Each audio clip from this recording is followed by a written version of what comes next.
Well, I just have to admit it, there's nothing for it. I definitely have to do the front garden. It's so bad, you can hardly walk up the path. I think the only reason why I haven't been out here doing it is because there is so much to do, and some of it is things that I can't be doing, which is putting up the new archway. After it came down in December, I thought I'd just get on and try and get a new one and pull the plants back up. It just didn't happen. But I went to see someone yesterday about building me a metal frame to go back over it, and so with no time like the present, even though it's starting to rain a little bit, I'm going to get on and try and get some order out of this total mess. It's pretty bad. Anyway, I'm going to turn you around, get my bucket, my weed and stuff, and I'm going to start on the piece outside my dining room. And I'm just going to go for the piece in front of my nose, wherever that may be.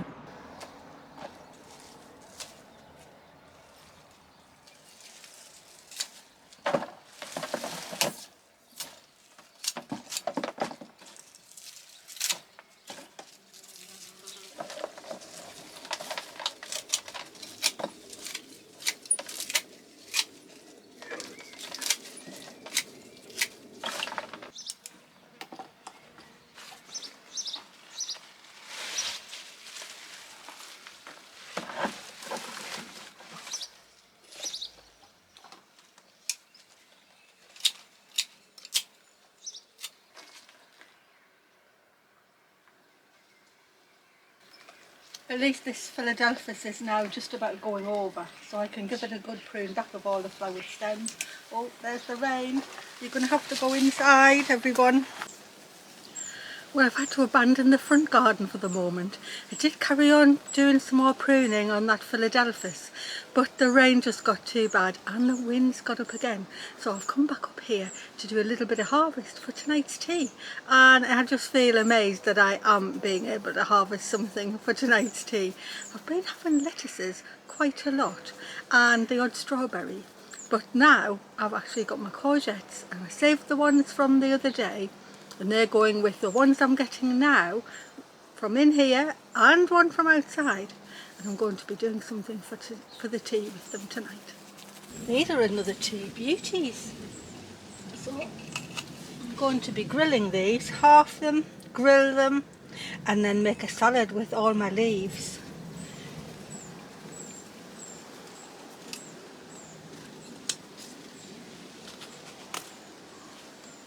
Oh, absolutely lovely. And then I know there's a green one out there too. I'm going to take them before they get too big.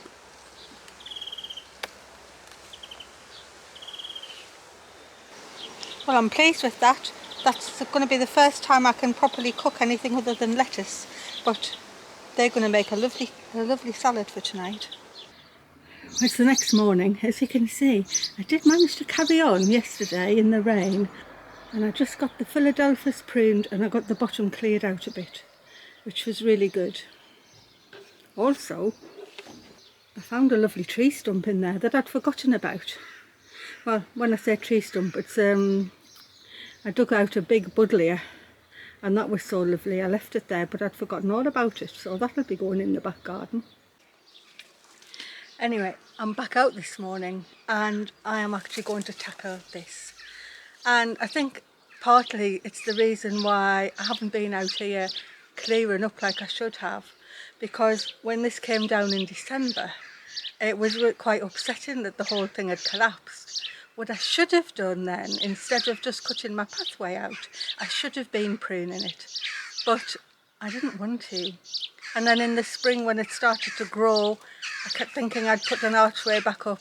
I didn't want to be out here. So all in all means that it just didn't get done because I didn't want to do it. But what that means now is that the whole thing is just on top of this lovely box that I can't get into prune. There's a rosamundi getting squashed. You can just see the roses there, desperate to be in the sunshine. So I'm just going to get my pruners and start to cut it, because if the best time to cut it was when it came down in December, when it was dormant, well, the second best time to cut it is now, straight after it's flowered. And I'm waiting for the gentleman to get back in touch with me to find out how much he's going to charge for a lovely new archway. So I just have to get on with it and get it done, however I do it.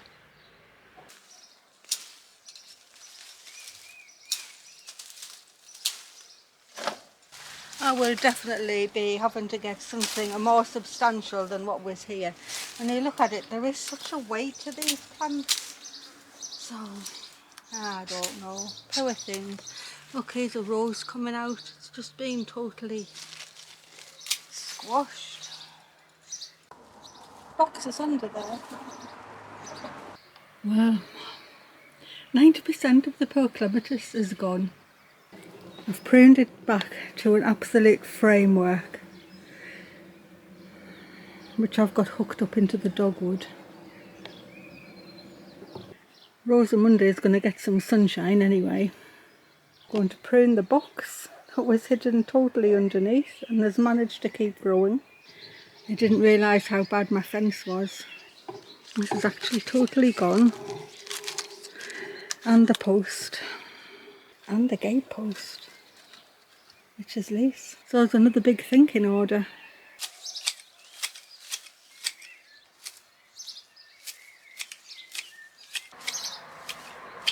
I'm going to clear up and do something nice to make up for the clematis and the wall and the fence, etc.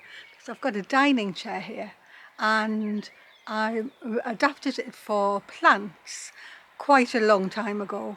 This is actually the second chair that I've adapted and it's looking really dreadful. I'm going to plant some bonny pelargoniums in it instead. I got these the other day and I just thought that they'd be lovely in the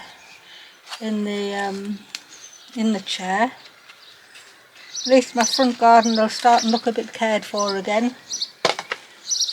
I'm going to put that one there.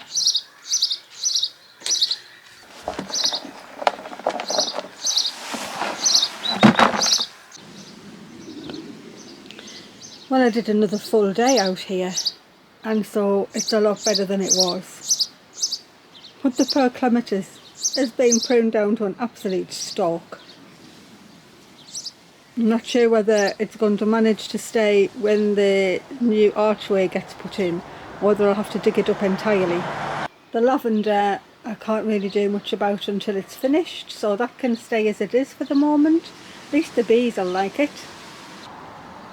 And anything else on this side will just have to wait until the autumn, I think.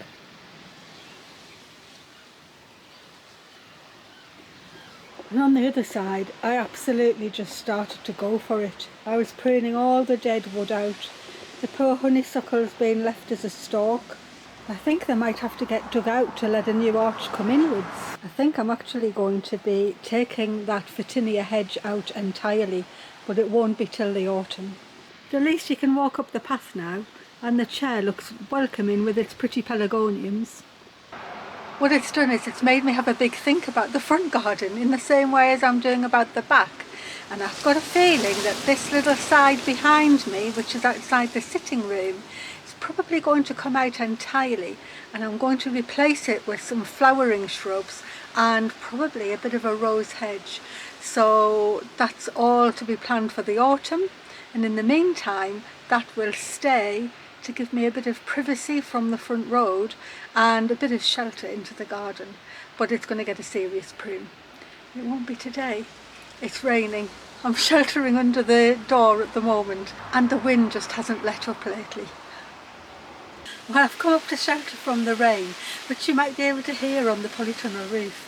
And just to say thanks for watching, and I hope you've really enjoyed this week's visit to Marion's garden. I'm desperate to get back to doing the third bed in the vegetable garden because I've got plants waiting for them already. The sweet corn are ready to go in and I've got cabbages waiting to go out. But they'll all have to wait until the front garden just gets a little bit more done. So I'll be continuing on with that over the weekend. It's also the time of year where there's absolutely lots of pruning because it hasn't been done for a while. So the Philadelphus that are going over are going to get a bit of a renovation prune, and also the big honeysuckle in the back garden. It's standing 6 foot out from the apple tree and bringing the apple tree branches down with it. So again, as it goes over, a big pruning will be happening. But in the meantime, I need to get back to more digging, more pathwork, and another vegetable bed. The third one has to be going in, and so I'm fingers crossed. I'm hoping to get onto that this coming week. Thank you for all the lovely comments I got on last week's video. I wasn't sure how you'd like to see the frogs and what have you, but I got some lovely comments about the frogs, and I do enjoy watching them on an evening. I did have some footage of a newt and a couple of moths, but the footage ended up just not good enough to be putting on the video. But I'm going to keep trying because there are some beautiful moths around, and if I can get some footage of a newt, I'll be very, very well pleased. I'm going to show you some footage of the other roses and things that are out now, although it was very windy when I was filming it, so if you see them swishing and swaying around, that's why. Since midsummer last week, the weather just seems to have collapsed into rubbish, and so we've had lots of rain, lots of quite high wind, and it's windy again today along with the rain again. Anyway, I'll show you that and then wave goodbye. This is blush noisette. It's a beautiful rambler, flowers all summer. It's looking very pretty coming through for your eyes only too. This is Campanula Pritchard's variety with Molyneux, and I think it's just the most exquisite. This beautiful little purple rose is full out, and although it's looking absolutely fantastic, along with that lovely clematis which is called Little Bass, the whole thing is so weighty, it's taking my arch over, and so some serious pruning is going to be had when this is over. The rose is called Weichenblau. It's a lovely, lovely rambler, but it's just had its head for the last 4 years, and so it's out of control. But glorious for all that. Everything's been growing really well, considering we've been getting quite a bit of rain, so it's helping everything along really well. And if the wind would just drop, there'd be a lot more work getting done out here. So I'm fingers crossed. We're supposed to be getting a hot weekend and some really nice sunny weather coming over the next week. So I'm keeping my fingers crossed for more pathwork, and maybe, just maybe, the third vegetable bed will manage to get put in. I just never seem to have enough time. There's always so much seems to be going on. But anyway, thank you for watching, and thanks for visiting me at Marion's garden. I'll see you next week hopefully with more whatever I've been up to. Bye everyone, and thanks for watching.